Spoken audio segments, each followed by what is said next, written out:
Il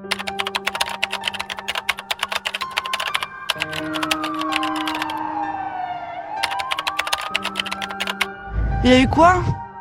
Il y a une explosion! L'explosion a eu lieu il y a quelques minutes, en plein centre de Bruxelles, dans une rame de métro à la station Malbec. L'explosion s'est produite 1 heure après celle de l'aéroport.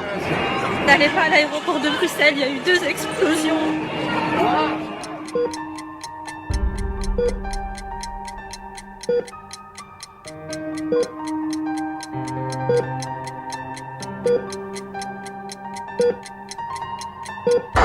Les premiers blessés sont soignés à même le sol.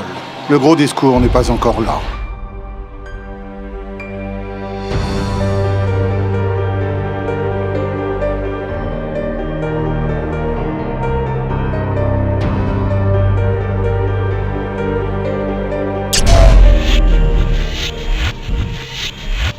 Le tout premier réflexe, si vous êtes victime ou témoin d'un attentat, doit être le même que nous avons en tant que secouristes, c'est-à-dire penser à votre propre sécurité, éviter de devenir vous-même une victime. Une fois que vous êtes à l'abri et que vous en avez l'occasion, composez le numéro 112 et informez l'opérateur de ce qui se passe. Sur la rue de la Loire.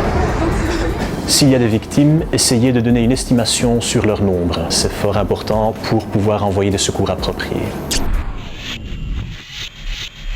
Lorsque vous êtes sûr d'être en sécurité, vous pourriez être une aide précieuse pour les secouristes et pour les médecins qui vont arriver. Il y a plusieurs types de blessures qu'on va rencontrer. La première, ce sont les brûlures. Alors les brûlures, ce qui est embêtant, c'est que ça continue à brûler même si on n'est plus en contact avec la source.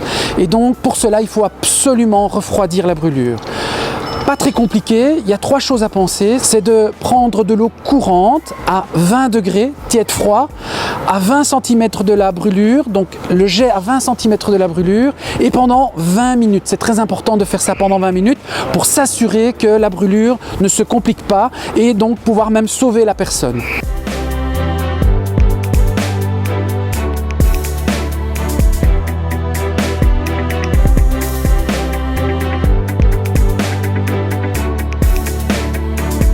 Ensuite, on a aussi des hémorragies, des saignements, tout en faisant attention d'être le moins possible en contact avec le sang de la personne.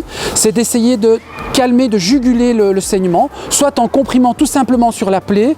Ça suffit, dans certains cas ça suffit. Vous emballez la plaie et puis vous poussez gentiment pour voir si ça s'arrête.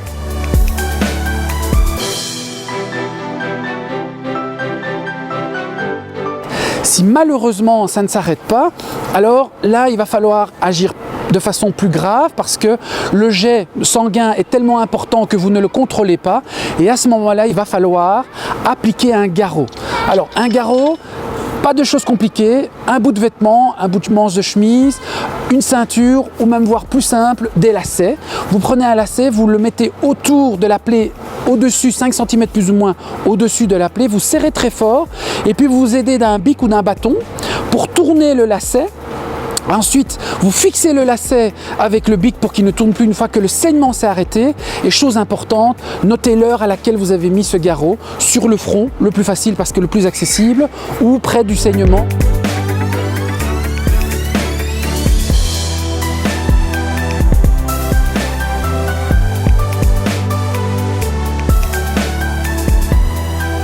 Qu'est-ce qu'on peut rencontrer d'autres? C'est des personnes qui sont inconscientes. On va essayer de les réveiller gentiment. Si on n'arrive pas à les réveiller, eh bien, il va falloir les mettre dans une position bien particulière parce que ce qui nous fait peur chez les gens qui sont sur le dos, c'est soit qu'ils ne respirent pas bien parce que la tête empêche de bien respirer ou soit parce qu'ils vont vomir. Si les gens vomissent, ça va aller dans les poumons et donc ça va être très grave. Donc la solution, toute simple, on va faire ce qu'on appelle la position latérale de sécurité.